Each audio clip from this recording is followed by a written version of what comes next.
안녕하세요. 알쓸맥잡 유난세입니다. 한 주 잘 보내셨죠? 5월인데 왜 이렇게 시원하죠? 낮에는 조금 더운데 아침 저녁으로 여전히 선선하고요. 맥주 쪽 관련해서 이제 코로나 시절 때 못했던 여러 가지 행사들, 일들, 뭐 이벤트들 이런 것들이 막 연이어서 열리는 것 같아요. 날씨도 너무 좋잖아요. 그죠? 이런 날씨는 역시 야장이죠. 그 오비베어가 드디어 문을 닫은 것 같아요. 을지로 노가리 골목엔 오비베어를 말씀드리는 거고요. 굉장히 안타깝고 폭거와 폭압이라고 생각을 합니다. 하여튼 오비베어가 갖고 있는 그 맥주 쪽에서도 아니면 좀 문화적으로도 의미들이 있거든요. 저도 노가리 골목 가면 항상 처음에 갔던 곳이 이제 오비베어 쪽이었고 1980년에 처음 생겨서 거의 40년 넘게 뭐 2대째인가요? 3대째인가요? 제가 2대째로 알고 있는데 하여튼 꾸준히 그 자리에서 뭔가 대단한 확장을 하지 않고 이렇게 뭔가 자리를 유지하고 또 가서 예전에 오비베어 있었을 때 맥주를 먹어보면 그 생맥주에 대한 자부심이 또 엄청 나셨어요. 또 재밌는 거는 그쪽 을지로 쪽 노가리 골목의 맥주들이 대부분 맥스입니다. 맥스, 하이트 맥스. 그런데 오비베어의 맥주는 오비 프리미어였어요. 음, 다릅니다. 그 두 가지 맥주가 조금 같은 라거인데 좀 다르고요. 제가 개인적으로 좋아하는 건 오비 프리미어였습니다. 지금 생맥주로 오비 프리미어가 안 나오나? 하여튼 굉장히 오비 쪽에서는 제가 좋아하는 맥주인데 최근에 이제 단종이 된 것 같아서 굉장히 좀 슬프거든요. 오비 프리미어 맥주는 필스너 올몰트 맥주죠. 근데 약간 바디감이 있었던 라거예요. 그래서 개인적으로 맛있게 먹고 좋아했던 맥주입니다. 저는 라거 중에서도 바디감이 좀 있는 맥주들을 좋아하거든요. 헬레스나 아니면 뭐 이게 완전 그 필스너 우르켈 이렇게 약간 바디감이 살짝 있는 맥주들을 좋아하는데 오비 프리미어가 그런 맥주였죠. 바디감이 있으면서 단맛도 살짝 받쳐주고 하지만 깔끔하게 넘어가는 올몰트 라거가 오비 프리미어였어요. 그런데 최근에 오비 라거가 다시 이제 레트로 열풍을 이제 불고 오면서 다시 나오는 것 같고 오비 프리미엄 사라진 것 같고 그 지역에 있는 다른 뭐 무엔호프나 뭐 이런 데들 있잖아요. 그런 곳은 다 맥스를 썼습니다. 맥스는 훨씬 더 드라이하죠.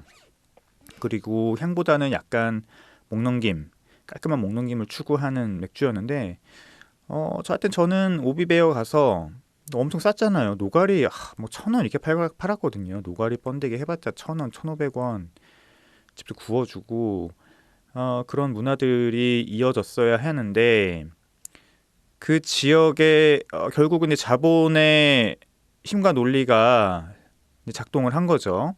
그 노가리 골목을 한 브랜드가 무슨 오픈가요? 그게 뮌헨 오픈가? 바로 옆에 있는 거잖아요. 그죠? 그쪽에서 그쪽을 독점화하면서 건물을 매입하고 그쪽을 자기 타운으로 만들려고 하는 그런 움직임들이 있으면서 결국은 이제 오비베어가 사라지게 됐죠. 다른 곳에 차리셔도 아마 될 거예요. 그런데 이제 오랫동안 40년 넘게 한 곳에서 장사해온 그런 것들에 대한 미련과 쉽게 나오실 수가 없었겠죠. 하여튼 결국은 문을 닫았다고 얘기를 들었고 못 가봤습니다. 장사를 계속 그 독립맥주공장에서 매장이 묶여 있어서 못 가봤는데 그 전에는 물론 그 코로나 때문에 야장을 못했고 작년에 가서 이제 맥주를 먹었던 기억이 있고요. 굉장히 아쉽습니다. 저는 이제 더 이상 거기는 갈 이유가 없다고 생각합니다. 그렇게 자본의 논리가 문화의 어떤 힘 그리고 지속 가능성을 망쳐버린 장소에 우리가 굳이 가서 맥주를 먹어야 하나 단순히 밖에서 시끄럽게 맥주를 먹을 수 있다고 하는 그것 때문에 그것도 없어져야죠. 그거 불법이잖아요. 야외에서 원래는 영업 허가를 받지 않은 곳에서 맥주를 파는 것은 불법입니다. 근데 그걸 풀어준 거죠. 박원순 시장님께서 그거를 이제 뭐 문화유산의 문화의 하나로 바라봤기 때문에 그것들이 서울시에서도 허용을 해준 거예요. 야간 시간에. 그런데 뭐 자본의 힘이 문화를 억압하고 폭거한 그런 곳에 그런 어떤 그 영업 허가를 내주면 안 되겠죠. 그래서 뭐 노가리 골목은 저는 이제 앞으로 안 갈 생각이고요. 혹시라도 오비베어가 다시 재오픈하면 거기는 다시 반드시 가볼 생각입니다. 그런 거 모르겠어요. 그런 생각이 좀 들어요. 오비 좀 이따 오비 얘기 좀 하겠지만 오비라고 하는 좀 회사가 그런 것들은 조금 지켜주고 해줘야 되는 게 아닌가. 좀 아쉽죠. 낭만이 없어요. 그런 측면에서 우리나라 맥주 회사들이 그 오비베어 같은 것들은 오비라는 곳에서 좀 지켜주고 이어가게 해줄 수 있고 물론 거기 그 지역에 어떤 법적 분쟁 해결을 못 해줄지라도 뭐 좀 해줘야 되는 게 아닌가 유선으로서 그렇습니다. 여자아이들 톰보이 듣고 왔습니다. 이거 먼저 얘기를 좀 해드려야겠네요. 유튜브로 보시는 분들한테도 보여요. 희망 찾다 있다 2022년 마포 FM 후원 행사가 열리고요. 마포 FM도 사단법인이기 때문에 또 시민 라디오이기 때문에 정기 후원이 받습니다. 뭐 저희도 정기 후원 하고 있고요. 저희는 협회에서 하고 있고요. 제가 이제 월 10,000원씩 내고 있는 이런 어떤 시민 방송들이 있는데 그 중에 마포 FM도 있고 올해도 행사를 이제 진행해서 혹시 홈페이지 들어가시면 월 이제 후원금 10,000원씩 하실 수 있고 그리고 이제 후원 파티도 있습니다. 그래서 2022년 6월 10일 금요일 날 오후 5시부터 10시까지 이 마포 FM 3층에 공간 플루토라고 있거든요. 방송할 수 있는 공간이 있는데 거기서 이제 후원 행사가 있고 선물로 3회주라고 여기 이제 우리 본부장님이 직접 담그신 마포 전통주예요. 3회주를 이렇게 드린다고 합니다. 후원을 해주시면 3회주를 드리는 거죠. 그리고 6월 15일 수요일에 7시 30분부터 9시 반까지 2시간 동안은 제가 정말 좋아하는 분이 오시는데 김준현 교수님이 강연을 해주신다고 해요. 이거 진짜 듣고 싶은데 대전환의 시대에 세계 속 달라진 한국의 위상 외교 혁명을 통한 글로벌 대한민국으로 향하여 라는 이름으로 강연이 있고요. 30,000원 내시면 강연 직접 들으실 수 있고 저처럼 정기 후원자는 이제 유튜브 생중계로도 볼 수 있습니다. 여기 둘 다 오고 싶은데 그냥 아쉽습니다. 대전환의 시대 지금 윤석열 대통령이 됐으니 5년 동안은 우리 잠시 포기하도록 해요. 자, 맥주 뉴스 얘기를 좀 빨리 해보죠. 빨리 해보고 우리 맥주 이야기로 빨리 들어가죠. 첫 번째는 제주 맥주 이야기인데요. 제주 맥주가 라거를 만든다고 하네요. 그런데 이제 업계에서는 전망이 쉽지 않을 걸 이런 얘기입니다. 제주 맥주가 얼마 전에 뭘 했나봐요. 16일날 여의도 글래드 호텔에서 제주 맥주 브루잉 데이를 열고 뭔가 쇼업하는 행사를 했나 봅니다. 여기서 제주 맥주가 이제 라거를 만들겠다 이러고서는 도전장을 내밀었다고 하네요. 그래서 이제 가정용 시장뿐만 아니라 유흥 시장까지 점유율을 넓히겠다라고 했는데 제주 맥주 지금 굉장히 안 좋죠. 작년에 맥주 280억 했지만 영업 적자가 70억까지 됐기 때문에 심각한 상황이고 3년인가 계속 적자면은 이제 상장 폐지가 되는 그게 이제 유니콘 상장 조건이잖아요. 결국은 라거 시장에 뛰어든다고 했는데 참 개인적으로 좀 안타깝고요. 전형적인 스톡 인 더 미들에 지금 들어간 거예요. 중소기업인데 대기업에 이제 대기업처럼 하려고 하는 그렇게 하려면 투자가 엄청 들어가야 되거든요. 지금 이제 하이트나 오비가 이 시장에서 계속 버티고 있는 거는 결국은 엄청난 규모의 경제를 이뤘기 때문이거든요. 지금 몇십 년에 걸쳐서 100년에 걸쳐서죠, 실질적으로는. 근데 이제 제주 맥주 정도의 규모의 회사가 이 두 공룡을 따라가려고 하면 얼마나 많은 투자가 필요하겠습니까? 시장도 지금 적어지고 있는데 그런데 당장의 적자 문제를 해소하기 위해서는 또 방법이 없는 거예요. 이게 이제 중간에 껴있는 상태인 거죠. 완전 크래프트 맥주로 해서 소규모 양조장으로서 작지만 가치를 키우는 양조장도 아니고, 그렇다고 하이트와 롯데 혹은 오비를 따라가려고 하니 이건 뭐 따라갈 수 있는 규모가 안 되고 상대가 안 되거든요. 그런데 유통시장은 누구랑 경쟁하고 있죠? 결국은 대기업이랑 경쟁하고 있죠. 대기업과 수입 대기업 맥주랑 경쟁하고 있으니 이게 진짜 머리가 아픈 거예요. 그러자고 하니 이제 경쟁력이 많이 상실이 되는 거죠. 작은 쪽으로 가자고 하니 이제 그동안 이제 투자받은 거, 그다음에 IPO 된 거, 포지셔닝은 대중 맥주로 갔지. 그렇다고 경쟁을 하자고 하니 이제 대기업 맥주랑은 아직은 경쟁력에서 크게 뒤떨어지지. 오비랑 하이트랑 결국은 유흥시장에서 부딪힐 텐데, 유흥시장을 얘기하니까 오비랑 하이트와 유흥시장에서 제주 맥주가 어떻게 이겨요? 이길 수 있는 방법이 없어요. 그들의 마케팅력과 돈바를 어떻게 이깁니까? 솔직히 좀 암울한 상황이라 좀 생각이 들고요. 결국은 라거라고 하는 이제 제품으로 탈출구를 찾은 것 같은데 쉽지 않다고 봅니다.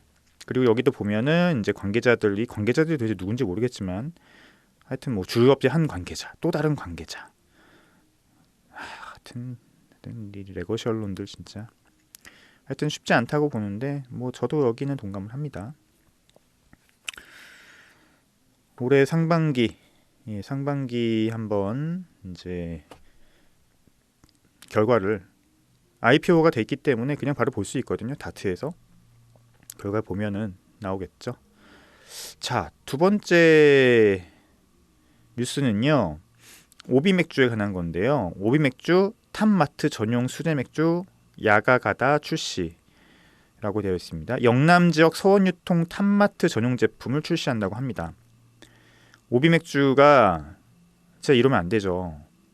대기업이 이렇게 골목 상권에 거리낌 없이 들어오는 모습들은 참 많은 짜증을 유발하게 하네요. 이게 이제 오비 맥주에서 위탁 생산 전용으로 만들어진 그 KBC라고 하는 곳이 있죠. 거기서 지금 이제 편의점 전용 그 맥주들을 소위 얘기하는 이제 OEM 맥주들을 만들고 있는데 편의점까지는 오케이. 그런데 이렇게 지역에 있는 마트용 맥주를 만드는 거는 저는 진짜 이거는 심각하다고 봅니다. 이 영역은 지역 크래프트 맥주의 영역이거든요. 그리고 실제 그렇게 협업들이 이루어지고 있고 이제 지역 크래프트도 막 발을 떼고 있는 그런 어떤 시장인데 이런 지역 마트, 지역 유통업체에 대기업이 들어가서 전용 맥주를 싼 값으로 만들어서 뿌려버리면 지역 크래프트 맥주 같은 경우는 그만큼 시장을 뺏기는 게 되죠. 이걸 어떻게 이겨요? 이거 뉴스 원을 보면 오비 맥주 지역색과 업체 특성을 바꾸는 지방 대형 맥주 전용 수제 맥주를 출시한다. 주류 위탁 생산이 허용된 만큼 다양한 업체와 협업을 통해 포트폴리오 확대 나서는 것이다. 이거는 OEM과 상관없습니다. 이거는 OEM이 아니에요. 그냥 위탁 생산 이거 약간 편법이긴 한데 어쨌든 이거는 OEM이 아니에요.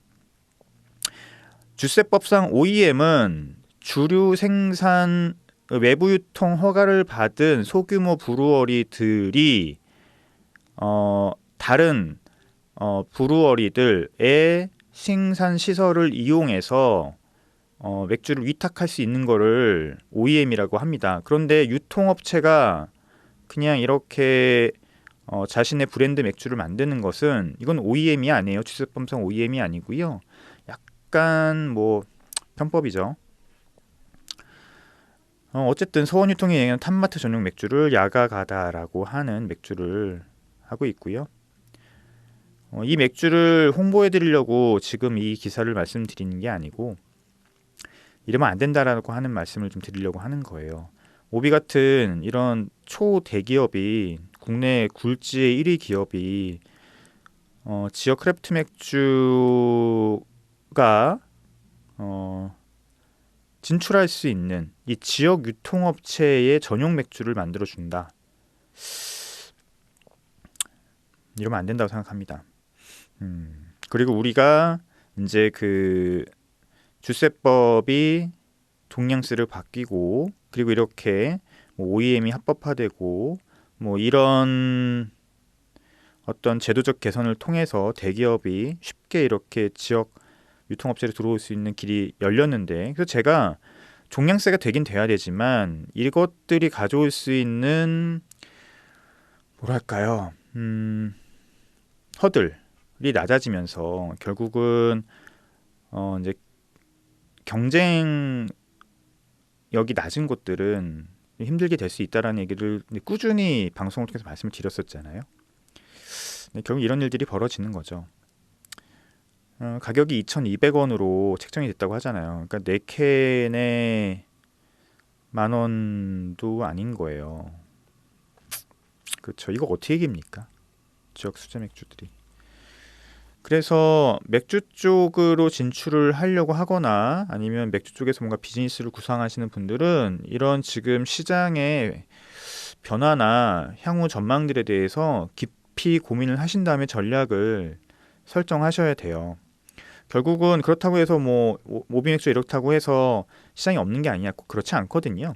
다 틈새가 있고 시장에는 다 구석이 있고 공간이 있습니다. 그런 공간적인 지형에 대한 것들이 어떻게, 그러니까 시장에서 각 플레이어들이 점유하고 있는 그 공간들이 있는데 그 공간 사이에 있는 틈새들은 어떤지에 대한 고민들을 많이 하시고 거기서 나는 어떤 포지셔닝을 가져가야 되고 그 포지셔닝에 따라서 내가 어떤 비즈니스적인 전략을 해나가셔야 되는지에 대한 고민들을 좀 많이 하셔야 돼요. 전략적으로.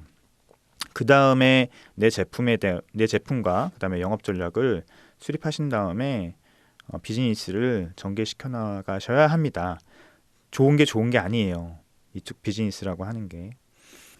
자, 잉글리시 페일을 이제 몇 번 내가 얘기 드렸는데요. 한번 책을 읽어보면서 책을 읽어보면서 정리를 해드리는 것도 오히려 좋을 것 같아요.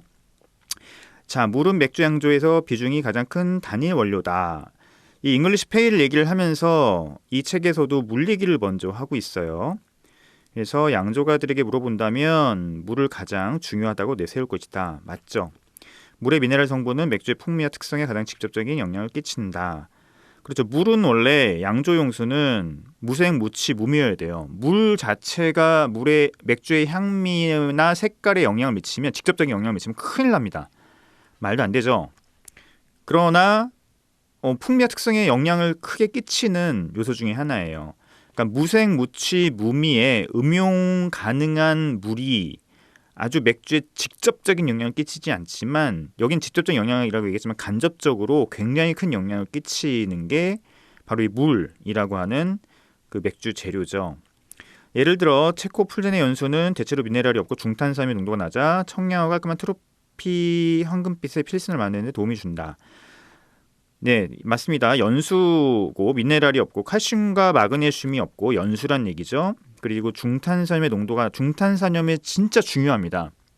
우리가 물 얘기를 할 때 맨날 칼슘과 마그네슘만 얘기를 하는데요. 아니에요. HO3, 이 중탄산염이 핵심적입니다. 원래는. 근데 그거를 얘기하는 곳들이 별로 없더라고요. 근데 이 연수, 단순히 연수가 아니고 중탄산염 농도가 낮기 때문에 이 풀전에서 만들어지는 라거는 색깔이 밝은 거예요. 황금빛은 바로 이 칼슘과 마그네슘이 없고 중탄산염이 낮은 이 연수 때문에 가능했습니다. 이와 반대로 영국의 버터넌 트렌트를 둘러싼 언덕은 꼭 버터넌 트렌트뿐만 아니라 런던도 마찬가지예요. 석고층이 가능한데 그 때문에 이 지역의 물에는 소금이 녹아있다. 이걸 소금이라고 번역을 했는데 NaCl, 나트륨 같은 경우가 알칼리성 유발 물질이거든요. 그래서 우리가 맥주의 그 pH를 높일 때 탄산수도 나트륨을 넣습니다. 베이킹 소다죠. 나트륨 때문에 그래요. 물론 나트륨 때문에 그렇습니다. 나트륨이 알칼리성 물질이거든요. 그 얘기를 하는 거예요. 우리가 이제 식용소금을 넣기도 하거든요.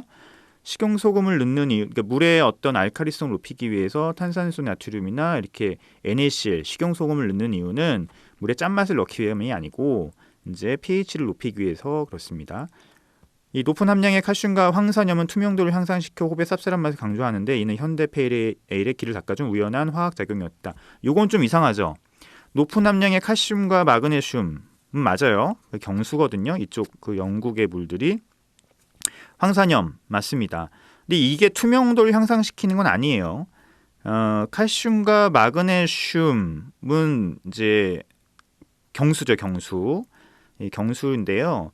이 칼슘과 마그네슘과 아까 말씀드린 여기서 황산염이라기보다는 황산염은 제가 저번에 말씀드렸듯이 호흡의 어떤 느낌, 호흡의 씁쓸함을 굉장히 깔끔하게 뽑아내는 어떤 그런 것에 굉장히 큰 영향을 미치지만 황산염 자체는 이 경도와는 크게 상관이 없습니다. 상관이 있긴 하죠. 이 황산염 자체는 이 산성 유발 물질이거든요. 그래서 이 황산염이 많이 있는 물은 그 영구적 경도를 갖는 그런 물이에요. 근데 결국은 정리를 좀 해드리자면 칼슘과 마그네슘 여기서 중탄산염 이게 왜 중요하냐면 이 자연에 있는 물들은 이 pH가 이 탄산염 그러니까 CO3에서 결정이 됩니다. 예를 들어서 이 중탄산염 같은 경우는 공기 중에 있는 이산화탄소가 물에 녹았다 빠져나갔다 하면서 이 자연수에 있는 물의 pH를 조절을 하거든요. 이 중탄산염의 형태로 있거나 아니면 CO3의 형태로 있거나 OH 수산화기의 형태로 있습니다. 근데 OH기로 남아있는 경우는 없어요. 정말 이건 극강 알칼리성이고요. pH 아마 이 중탄산염이 알칼리 유발 물질이거든요. 중탄산염 같은 경우는 pH 8.4군요. pH 8.4 이하의 물속에서 탄산염의 형태로 존재를 해요. 그래서 이 중탄산염이 결국 칼슘과 마그네슘과 결합을 하면서 이제 그 pH가 조절이 되기 시작하는 건데요. 중요한 거는 이제 중탄산염이 칼슘과 마그네슘과 같이 녹아 있으면 이게 결합을 하면서 일종의 이제 그 일치적 경수를 만들 수 있어요. 즉 pH 그러니까 연수화를 가능하게 하거나 pH를 낮게 조절할 수 있는 그런 어떤 배경이 된다는 거예요. 그런데 이 칼슘과 마그네슘이 많지만 중탄산염이 많이 존재하지 않는 그런 물에서는 이 물이 영구적 경수가 됩니다. 이게 왜 중요하냐면 여기까지만 얘기가 넘어갈게요. 일단 맥주의 색깔과 연결이 되어 있어요. 이게 결국은 이제 pH와 굉장히 큰 연관이 되어 있는데 당화를 하거나 발효를 했었을 때 가장 이상적인 pH가 5.2에서 5.8입니다. 몰트를 넣었을 때 이 몰트는 나중에 이제 잔류알칼리랑도 연결이 되지만 몰트를 넣으면 pH가 떨어집니다. 그런데 이게 색깔이 있는 몰트냐, 그러니까 즉 다크 몰트냐 아니면 밝은 몰트냐에 따라서 이 pH가 떨어지는 산성화되는 정도가 달라져요. 즉 어떤 얘기냐면 그 다크 몰트를 넣으면 조금 더 산성화가 진행이 되면서 pH가 떨어지는데 경수 같은 경우에는 그러니까 즉 아일랜드 더블린이나 런던 같은 경우에는 이 경수잖아요. 경수 같은 경우는 이제 뭐 중탄산염 정도에 좀 다르긴 하겠지만 pH가 높거든요. 그러면 이런 물에서는 오히려 다크몰트를 넣었을 때 pH가 자연적으로 5.2에서 5.8로 맞춰질 수가 있었던 거예요. 그래서 이런 지역에서는 어두운 색 맥주가 잘 만들어졌던 겁니다. 지금은 아니죠. 지금 이런 것들을 조절할 수 있기 때문에 아닌데 예전에 이 물의 pH가 뭔지도 모르고 물의 어떤 성질도 모르고 칼슘과 마그네슘도 몰랐던 한 200년 전에는 더블린이나 런던 같은 곳에서는 밝은 몰트를 갖고서는 맥주를 만들려고 했는데 안 만들어져요. 당화도 잘 안 되고 발효도 잘 안 돼요. 그죠? 그러다 보니까 이 밝은 몰트를 갖고서는 자연스럽게 좋은 맥주가 나올 수가 없었던 거예요. 그 이유가 바로 이 pH 때문에 그렇습니다. 그런데 어두운 색 몰트를 해보니까 맥주가 잘 만들어지더라는 거죠. 자연스럽게 당화나 발효가 잘 되는 5.에서 5.8 약간의 약산성의 물의 pH로 자연스럽게 맞춰졌던 거예요. 왜냐하면 그 경도 자체가 물의 경도 자체가 높기 때문에 pH가 높거든요. 알칼리 특히 이제 뭐 더블린 같은 경우는 HO3의 어떤 그 함량이 굉장히 낮기 때문에 그냥 영구적 경수예요. 뭐 낮출 수가 없어요. 그런데 필젠 같은 경우는 칼슘과 마그네슘 없는 연수에다가 HO3 함량도 낮기 때문에 오히려 어두운 색 맥주가 더 만들어지기 힘들었어요. 왜냐면 pH가 더 떨어지니까 5.2 밑으로 떨어질 가능성이 있으니까. 그러면 신맛도 좀 나고, 보통 우리가 신맛을 느끼는 pH가 4 이하거든요. 신맛이 나기도 하고 뭐 당화나 뭐 발효가 안 될 수도 있었으니까 오히려 그쪽 같은 경우는 밝은 몰트를 넣었을 때 당연히 pH가 떨어지는데 5.에서 5.8 자연스럽게 맞춰질 수 있었던 거죠.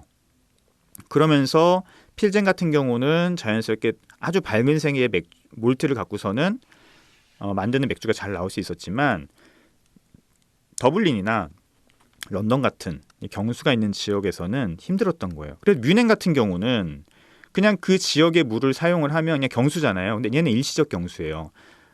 칼슘과 마그네슘이 있는데 HO3도 같이 많이 있어요. 그래서 그 자체로 그냥 맥주를 만들면 어두운 색 맥주, 둔켈 같은 경우나 메리젠 같은 경우도 잘 나온단 말이죠. 그런데 여기는 물을 끓여가지고 일시적 경수이기 때문에 연수화를 시킬 수가 있는 거예요. 물을 끓이면 거기는 HO3와 칼슘과 마그네슘이 결합을 하면서 날아가 버리거든요. 그렇습니다. 그래서 뮌헨 같은 경우는 나중에 그런 어떤 원리들을 다 알고 난 다음부터는 그 헬레스 같은 것들이 자연스럽게 잘 만들어졌던 거예요. 나중에 물론 이게 잔류 알카리도라고 해서 이제 몰트를 넣었을 때 몰트에 있는 인성분과 칼슘과 마그네슘이 이제 뭐 칼슘은 3.5당량, 마그네슘 7당량과 만나면서 수소이온 두 개를 만들어내면서 또 이게 pH를 떨어뜨리고 뭐 이런 게 있어요. 잔류 알카리가. 잔류 알카리 맵을 보면은 이제 또 색깔에 따라서 이것들이 어떻게 이제 그래프가 움직이는지가 이제 그런 맵이 있거든요. 그래프가 있고, 그리고 거기 색깔이 나오는 거예요. 그래서 뭐 다 모르셔도 됩니다. 이거 다 이해 못 하셔도 되고요. 저도 완벽하게 이해하고 있는 건 아니에요. 이게 계산하라 그러면 저도 잘 못해요. 이제 당량 계산해서 다 이거, 그래서 이 물 계산할 때 모든 걸 as CaCO3로 표시를 하는 거예요. 탄산칼슘의 당량의 어떤 그 비율로 계산한 것으로 다 계산을 해서 이걸 넣거든요. 계산을 하거든요. 복잡하죠. 특히 또 이게 라디오로 설명해 드리려고 하니까 굉장히 복잡한데, 근데 다 모르셔도 되는데 결국 이겁니다. 결국은 경수가 있는 지역은 다크 몰트를 사용한 맥주, 즉 어두운색 맥주가 잘 나왔고요. 연수가 있는 지역은 밝은색 몰트 맥주가 잘 나왔던 거예요. 이거 그냥 경험상 그렇게 된 거예요. 지금은 아니지만 200년 전까지만 해도 경험적으로 우리 지역은 어두운색 몰트를 하니까 더 잘 나오네, 우리 지역은 밝은색 몰트를 맥주 잘 나오네, 알게 된 거죠. 특히 그러니까 저는 그 필젠에서 밝은색 맥주, 즉 필슨 우르켈이 나온 게 1842년에 우연이라고 보는 거예요. 그래서 왜냐하면 이 pH의 개념을 정립한 데가 어딘 줄 아세요? 칼스버그예요. 칼스버그. 칼스버그가 위대한 양조장, 특히 칼스버그가 맥주 과학에 있어서 굉장히 큰 기여를 두 가지를 하는데, 하나가 1883년에 그 라거 효모의 순수 분리 배양을 성공한 거죠. 에밀 크리스티안 한센이 어마무시한 거죠. 라거 효모를 다른 효모와 그 섞이지 않고 순수하게 라거 효모만 순수 분리 배양에 드디어 성공을 한 거예요. 코우 배지법을 이용을 해서. 그리고 또 하나가 이 pH 스케일의 개발이에요. 이 pH 스케일을 발명한 곳이 칼스버그예요. 칼스버그 홈페이지 가보세요. 얼마나 자랑스럽게 얘기를 하는지. pH라는 개념을 만들어내고 그 스케일을 개발해내고, 그리고 물의 조성이 이 pH가 맥주에 어떤 영향을 끼치는지를 밝혀낸 곳이 바로 이 칼스버그라는 거죠. 그래서 저는 개인적으로 필스너 우르케를 뭐 굉장히 얘기를 많이 하지만 실질적으로는 칼스버그를 굉장히 높게 칩니다. 그래서 칼스버그 맨날 맥주 마시고요. 칼스버그가 엄청난 회사예요. 고마워야 되는 회사고 어쨌든 그렇습니다. 그래서 무민 물이 맥주 스타일을 결정한 거예요. 지금하고는 좀 다르죠. 지금은 물의 어떤 성질 자체가 맥주 스타일을 결정하는 중요한 요소가 아니지만, 그러니까 오리지널 스타일들, 뭐 바이스비어라든지 둔켈이라든지 필스너, 또 뭐 있죠? 또 뭐 스타우트, 포터, 잉글리시 페일에일 이렇게 지금까지 살아있는 오리지널 스타일들은 물이 굉장히 큰 결정적인 변수였던 거예요. 그들의 맥주가 그렇게 만들어질 수밖에 없었던 가장 핵심적인 이유였던 거죠.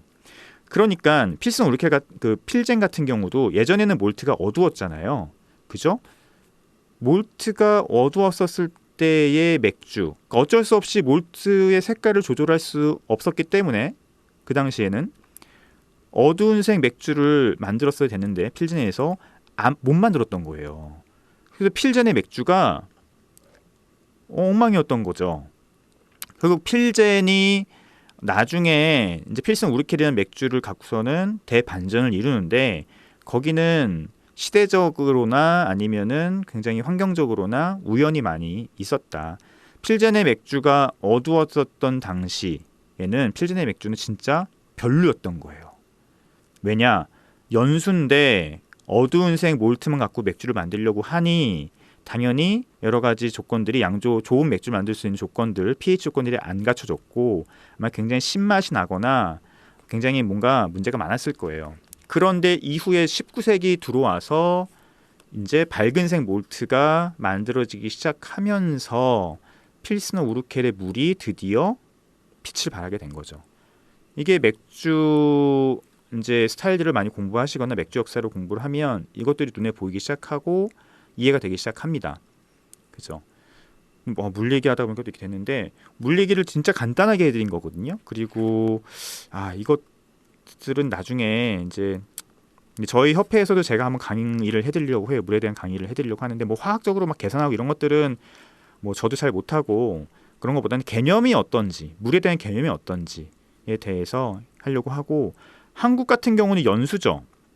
그런데 이게 한국에서 양조할 때 되게 힘들어요. 일반 그 그러니까 소기업의 규모의 양조장들에서는 물 계산하기가 되게 힘듭니다. 왜냐하면 이게 물의 조성을 제대로 받을 수가 없어요.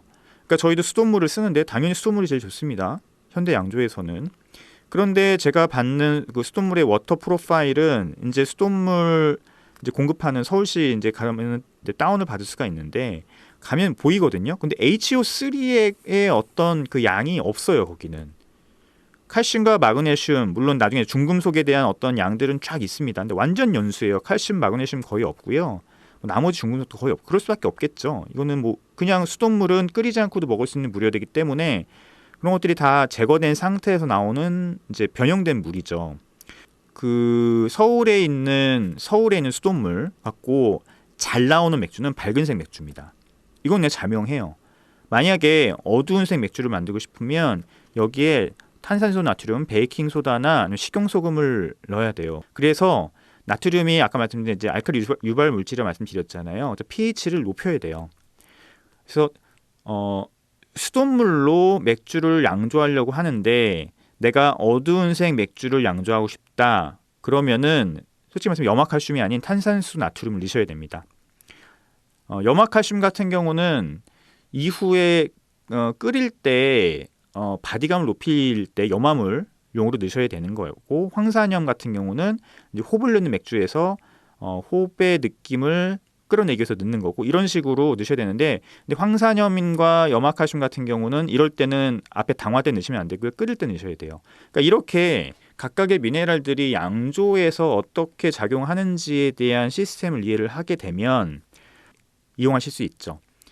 저 같은 경우도 스타우트를 만들 때 저는 일단은 맥주를 만들 때 지금 물의 조성을 크게 안 변화시키고 있거든요. 왜냐하면 제가 해보니까 포터나 스타우트를 만드는 데 있어서 문제가 약간 있긴 하지만 크게 문제가 안 되기 때문에 물의 조성을 안 변화시키면서 지금 맥주를 만들고 있는데 최근에 지금 하나 뭘 만들었는데 어두운색 맥주를 조금 문제가 있어요. 그래서 조성을 약간 신경 써야겠다는 생각이 잠깐 들긴 하더라고요. 그러니까 똑같은 약간 다르긴 하지만 약간 비슷한 레시피를 만들었는데도 최근 결과물이 약간 문제가 좀 생겨서 좀 신경을 써야겠다. 어두운색 맥주 같은 경우는. 그래서 정동 독립맥주 공장 같은 경우는 서울에는 어떤 양조장도 다 마찬가지예요. 스타우트보다는 밝은색 맥주를 만드는 게 훨씬 더 유리합니다. 왜냐면 완전 연수거든요. 만약에 내가 어두운색 맥주를 만들고 싶으면은 뭐 식용 소금이나 아니면은 탄산수 나트륨, 그죠? 베이킹 소다, 뭐 섞고 이런 걸 넣으셔서 pH를 높이시는 게 맞는데 얼마나 넣는 게 좋으냐? 이게 계산하려고 하면 대기업은 가능하죠. 대기업은 연구원들이 있고 전문가들이 있고 프로그램이 있기 때문에 연구를 해서 하면 되는데 참 이 중소기업에서 양조자들이 거기까지 하기 힘들기 때문에 결국은 경험적인 수치를 이용하는 수밖에 없다. 근데 결국 보통 50ppm에서 200ppm 사이거든요. 보통 50에서 150ppm 사이를 넣는 걸 권장을 해요. 그러니까 이게 또 다 달라요. 몇 ppm 얼마나 넣느냐가 정답이 있는 게 아니기 때문에 왜냐면은 그 정답을 찾으려고 하면은 들어가는 검은색 몰트의 양과 밝은색 몰트의 양 이걸 다 계산을 해야 되는데 쉽지 않아요. 이거는 할 수 없어요. 불가능한 영역이에요. 진짜 화학 전문가가 있기 전까지는 그렇기 때문에 결국은 이제 경험적인 수치가 중요한데 그래서 저는 보통 100ppm 정도를 일단 넣습니다. 뭘 하든 100ppm 정도를 넣고 결과를 보죠. 그 다음에 괜찮으면 계속 그 정도의 어떤 양을 넣는 경험적인 어떤 수치를 계산하는 수밖에 없어요. 물 얘기를 갑자기 많이 했네요. 이렇게 많이 할 게 아니었는데 어떻게 하죠? 오늘도 못 끝냈네. 이 물 얘기가 잉글리시 페일 에일에서 이 항목 이 책에서도 처음에 나오는 이유가 이 물이 이 잉글리시 페일 에일에서는 되게 핵심적인 요소이기 때문에 그렇습니다. 근데 좀 잘못된 게 있어요. 여기서 아까 말씀드렸지 높은 함량의 칼슘과 황산염이 투명도를 향상시켰다 아니에요. 그건 절대 아니고요. 호흡의 쌉쌀한 맛을 강조하는 건 황산염이 맞고요. 우연한 화학작용 뭐 우연히 알게 된 거죠. 근데 우연히 알게 됐지만 이미 뭐 수백 년 전부터 그 우리는 몰랐지만 맥주의 품질을 결정하는 중요한 요소였다 정도는 우리가 알면 될 것 같고요. 자, 이 이후에 이제 조금 더 읽어드려야 되는데 또 이 뒤에 보면은 또 물에 대한 얘기가 또 있거든요. 이때 일단 물은 다시 한번 제가 말씀드리고요. 그래서 그 이제 구글 같은 데 검색을 하거나 물에 관한 책들을 이제 양조 책들을 읽어 보면은 각 지역의 물의 조성표가 나와요. 더블린, 뭐 도르트문트, 오스트리아, 체코, 뮌헨, 런던, 버튼논트렌트 물의 조성들이 쫙 나와 있어요. 왜냐하면 그 맥주의 물의 조성이 그 맥주 스타일을 만들었기 때문에 그래요. 그래서 그 맥주 스타일을 내가 만들고 싶으면 그 물의 조성을 이제 우리가 뭐 여러 가지 넣어서 해야 된다는 얘기죠. 그 얘기는 또 나중에 해드릴게요. 시간이 다 지났습니다. 어떻게 하죠? 얘기를 한 번 더 해야겠네요. 잉글리시 페일 에일 얘기를. 그만큼 이 잉글리시 페일 에일이 중요한 스타일이기도 해요. 다 시간이 지났고요. 다음 시간에 또 뵙도록 하겠습니다. 안녕히 계십시오.